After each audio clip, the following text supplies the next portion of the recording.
దేవునికి స్తోత్రం. మీ అందరికీ నా హృదయపూర్వక వందనాలు. మరి ఈ దినము పునరుద్ధరణ దినము, శ్రేష్టమైన దినము.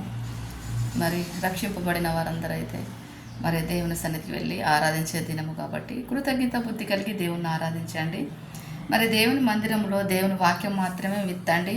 ఎవరి గురించి మాట్లాడుకోవాల్సిన అవసరం లేదు. మాట్లాడుకునే మనుషుల గురించి మాట్లాడే సమయము మరి ఆరాధన సమయము కాదండి.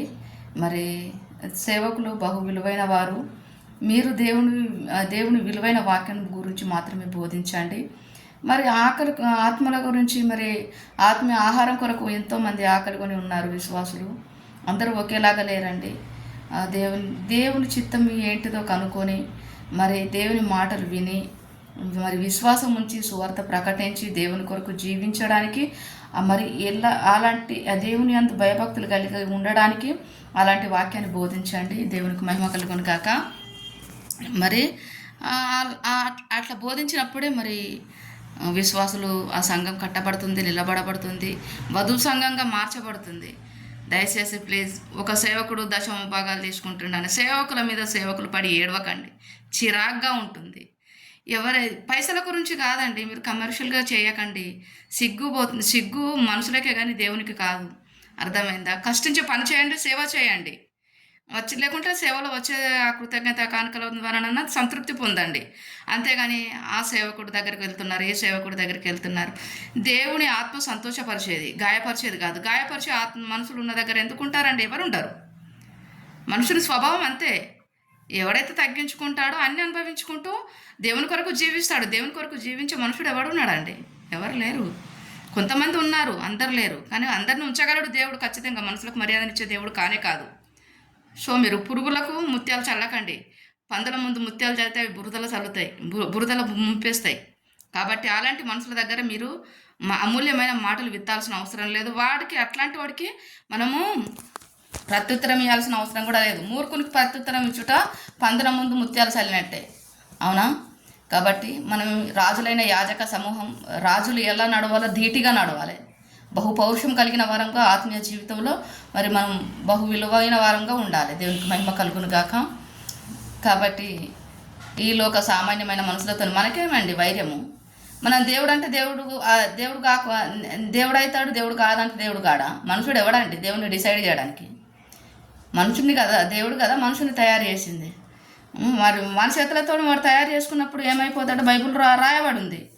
బట్ అవన్నీ తెలుసు వాళ్ళకు. వాళ్ళు ఏం చిన్న ముల్లుడు కాదు. అర్థమైందా మనం చెప్పడానికి? వాళ్ళు వికృత చేష్టలు, సాతాను గాని సంబంధులు కాబట్టి సాతాను గాని బీజం వానిలో ఉన్నది కాబట్టి వాడు అలాగే చేస్తాడు. వాని గురించి మనం రెచ్చిపోవాల్సిన అవసరం ఏమున్నది చెప్పు? అవసరం లేని విషయాలు. సమయం వ్యర్థం, ఎనర్జీ వేస్ట్, కడుపంతా రగిలిపోతుంది. దేవుని ముఖముఖగా నువ్వు దేవుడు అని చెప్పేసి ఆ రోజు అవమానపరిచి ఉమ్మి వేసి ఎలానే చేసినప్పుడే దేవుడు తండ్రి చిత్తాన్ని జరిగించాడు. మరి మనం యేసయ్య చిత్తాన్ని జరిగించాలంటే ఈ లోకంలో శత్రువును సైతం కరుణించి మరి వాళ్ళకు మనం శత్రువులుగా మారకుండా ప్రేమతోనే సాధించుదాం. మనం ప్రేమ చూపించుదాం. వాళ్ళు చూపించకుండా పెద్ద ఉరిగేది లేదు. మనుషులతో నచ్చేది లాభం లేదు, నష్టం లేదు. దేవునితోనే కదా. ప్రకృతి దేవుని ఆయుధం. అది ఇరుసుకపడ్డప్పుడు తన ప్రజలందరినీ దేవుడు తన ఒళ్ళోకి చేర్చుకుంటాడు. తనను విసర్జించిన వారిని నోవహు కాలంలో ఎలా కొట్టుకపోయారు కదా. కాబట్టి మనం దేవుని నమ్ముకున్న వాళ్ళు బహు జాగ్రత్తగా దేవుని రక్త కంచెలో మనం ఉండాలంటే సేవకుల మీద పడి వేడవకండి. దేవుని వాక్యం చెప్పండి. మీకు ప్లీజ్ బతిలాడి చెప్తున్నాను. విశ్వాసులు ఆత్మీయ ఆహారం కొరకు అన్వేషిస్తున్నారు. యూట్యూబ్ తెరుతుందాలు ఇంకొకరి గురించి వానికి ఏంటంటే మన యేసయ్య గురించి తెలియదా? వానికి తెలుసు. కావాల్సుకొని ఓవరాక్షన్ చేసి నిన్ను ఏదో బురద రాయాలని చూస్తూ ఉంటే నువ్వు సేవకుడు అయి ఉండే జ్ఞానం కొంచెం పదును పెట్టు మైండ్కు. వాడు బురద పట్టుకొని వచ్చిండని గ్రహించు. వానికి ప్రత్యుత్తరం ఇవ్వకు. వాని ముందు నువ్వు కూర్చుంటే వానికి విలువ పెరుగుతుంది, నీ విలువ తక్కువ అవుతుంది. అర్థమైందా? కాబట్టి ప్లీజ్, నేను విశ్వాసనే కానీ బహు బాధ అనిపిస్తుంది. యూట్యూబ్ జరిగితే దేవుని మాటలు వినత్తలేవు, మనుషుల గురించి వినొస్తున్నాయండి. ప్లీజ్ అలాగా చేయకండి. దేవుడు మీ స్వరాన్ని మరి బహుబలంగా వాడుకోవాలి. మీ సేవకులందరికీ మంచి ఆరోగ్యం ఇవ్వాలి. సేవకుల కుటుంబాలను కూడా దేవుడు ఆశీర్వదించాలి. విశ్వాసాలందరికీ కూడా వధువు సంఘంగా మార్చబడాలి అని నా ఆశ. నేను అదే ప్రార్థన చేస్తాను. యెరూషలేము కొరకు ప్రార్థించండి.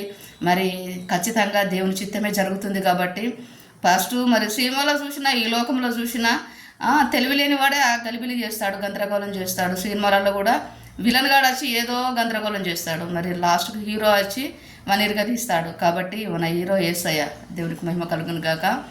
మనం క్రైస్తవ సంస్కారం కలిగి ఉంటారు, కానీ చీప్గా మీ సాక్ష్యాల ద్వారా భ్రష్టు పట్టియద్దండి ప్లీజ్.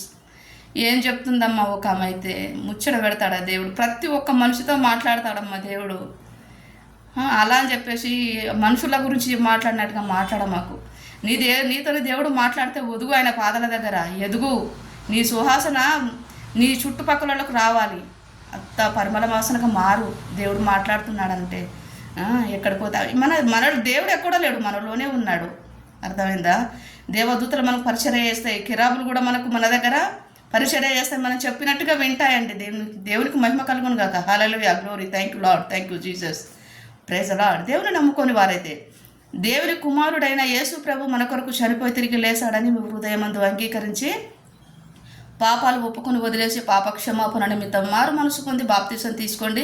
దేవుడు గొప్ప రక్షణ ఇస్తాడు. God bless you all of your family. ఈ రక్షణ ఎందుకంటే పరలోక రాజ్యానికి వెళ్ళడానికి మాత్రమే తోడ్పడుతుంది. ఈ లోకము ఏది మనకు శాశ్వతం కాదు, ఈ లోకం మనలో ఏది ఉద్ధరించదు. ఈ లోకంలో ఉన్నంతసేపు దేవుని కొరకు మాత్రమే జీవించుదాం. ఆమేన్. Thank you Lord, thank you Jesus, praise the lord.